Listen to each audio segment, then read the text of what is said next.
جیسا کہ آپ کو معلوم ہے ابھی 18 دسمبر کی صبح 3 بجے بنگلہ دیش کے ٹونگی میدان میں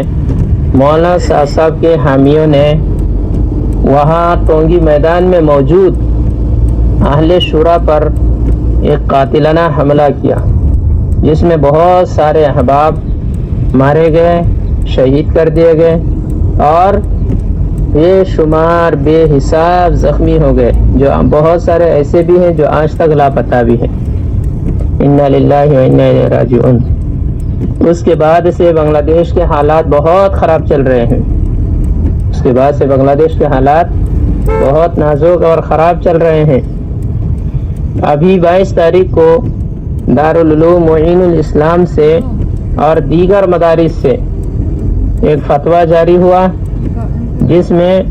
ان حضرات نے یہ بات کہی ہے کہ مولانا سعد صاحب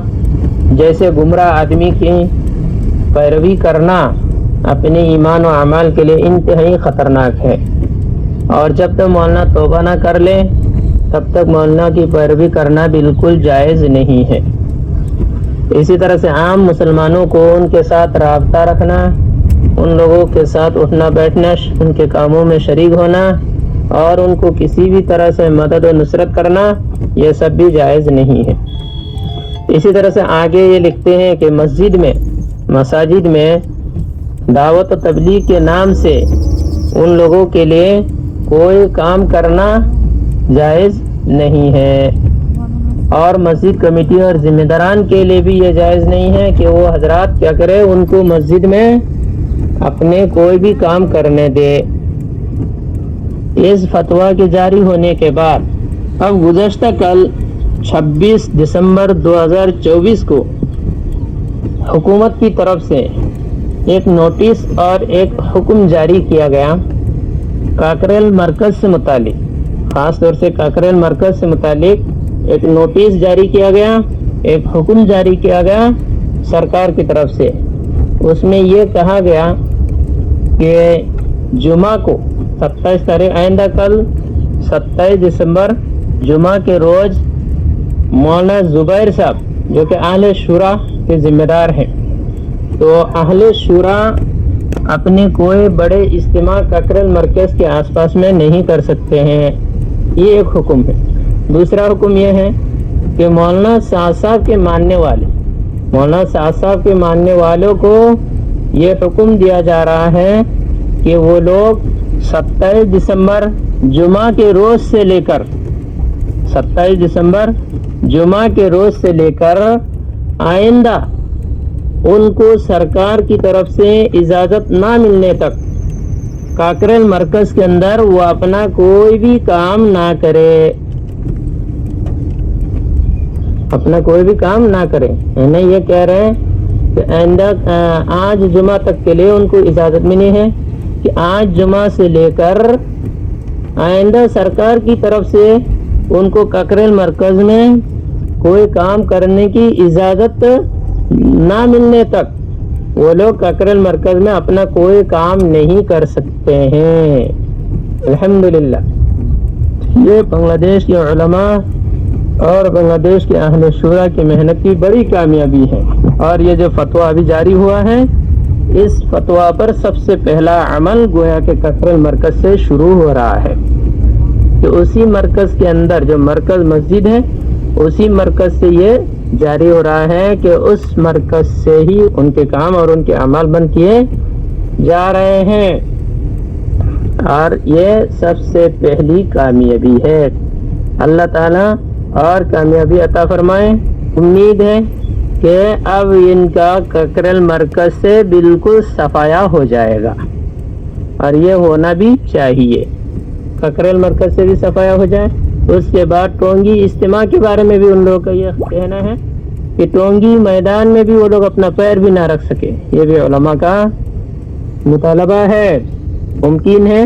وہ مطالبہ بھی پورا ہو جائے۔ تو اس طرح سے اللہ کرے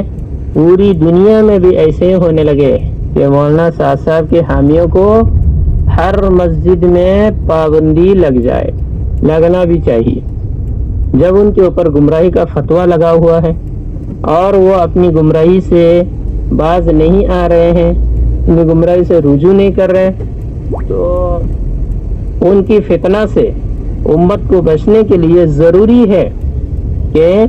ان کے کاموں کو روک دیا جائے، ان کے ساتھ اٹھنا بیٹھنا چھوڑ دیا جائے، ان کی مدد و نصرت کرنا ترک کر دیا جائے۔ تو پوری امت مسلمہ سے ہماری یہی گزارش ہے کہ ہم اسی طرح سے کریں کہ مولانا صاحب اور ان کے حامیوں کو اپنی مساجد میں سرے سے کام ہی نہ کرنے دیں، جب تک وہ لوگ مولانا صاحب اس معاملہ کو ختم نہ کرا سکے۔ مولانا صاحب اس معاملہ کو ختم کر لے، اگر وہ اس معاملہ کو ختم کر لیتا ہے بس معاملہ ختم ہو گیا۔ یہ معاملہ میں بار بار کہہ رہا ہوں، یہ معاملہ مولانا صاحب کے علاوہ کوئی ختم نہیں کر سکتا ہے۔ یہ معاملہ دارالعلوم دیوبند کے ہاتھ پہ نہیں ہے،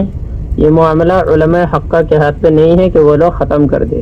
اس لیے کہ گمراہی کا فتویٰ لگا مولانا صاحب کے اوپر۔ اب ان کے جن نظریات کی وجہ سے فتویٰ لگا ہے، ان نظریات سے باز آنا، رجوع کرنا ان کا کام ہے۔ اب وہ ان نظریات سے باز نہ آئے اور دارالعلوم دیوبند کو کہا جائے کہ آپ اپنی ویب سائٹ سے فتویٰ نکال دو، آپ لوگ رجوع نامہ دے دو، آپ لوگ یہ کہہ دو کہ مولانا صاحب نے معاملہ ختم کر لیا، یا علماء حقہ مولانا صاحب کے پیچھے پڑنا چھوڑ دے، یہ سب بکواس والی باتیں ہیں، نہ ہونے والی بات ہے۔ کرنے کی جو بات ہے وہ یہ ہے کہ مولانا صاحب کو کہا جائے کہ مولانا حضرت جی آپ وہاں پہنچیے، دارالعلوم دیوبند میں جائیے، جا کر دارالعلوم دیوبند سے 2 سطر کا ایک پرچہ لے لیجئے جس میں دارالعلوم یہ کہے کہ مولانا صاحب نے رجوع کر لیا، ہم نے قبول کر لیا۔ وہ پرچہ لے جا کے بنگلہ دیش میں پہنچا دیجئے اور سارا اختلاف ختم، بنگلہ دیش کا بھی ختم، دوسرے اور جگہوں کا بھی بہت سارا اختلاف ختم ہو جائے گا۔ بنگلہ دیش والوں کا جو بنیادی اختلاف ہے وہ اسی بات کی ہے کہ آپ کے اوپر گمراہی کا فتویٰ ہے۔ دارالعلوم دیوبند بھی کہتے ہیں اور ان کی بھی تحقیق ہے کہ آپ گمراہی میں مبتلا ہے۔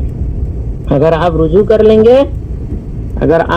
کر لیں گے تو بنگلہ دیش والے علماء بھی آپ سے خوش ہو جائیں گے۔ آگے رہ جائے گا شورا امارت کا مسئلہ، وہ بہت بڑا اختلاف نہیں ہے، اس کے بارے میں آرام سے آسانی کے ساتھ مشورہ کیا جا سکتا ہے۔ آپ اپنے اکابرین کے ساتھ، اپنے بزرگوں کے ساتھ بیٹھ کے اس بارے میں فیصلہ کر سکتے ہیں۔ اس میں آپ اپنے بڑوں سے، اگر